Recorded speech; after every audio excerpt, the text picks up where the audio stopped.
Баршаңызға сәлем, құрметті көрермендер, қал-жағдайларыңыз қалай?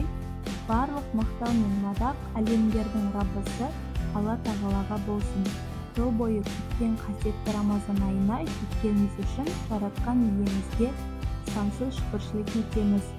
Ұлы жаратушының пенделеріне тартқан теңдессіз сыйы қасиетті Рамазан. Сансыз сезімдер мен толып тасыған ізгі ойлардың салтанат құрған, күн мен түнде тұтастай жасаған иеміздің рахымы мен мейіріміне тұнған ай. Басқа уақытпен салыстырғанда жақсылықтар мен сауаптардың сансыз еселеніп жазылар айы да Рамазан.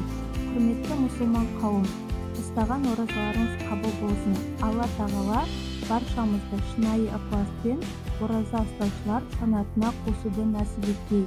Рамазан айы тағы да құтты болсын.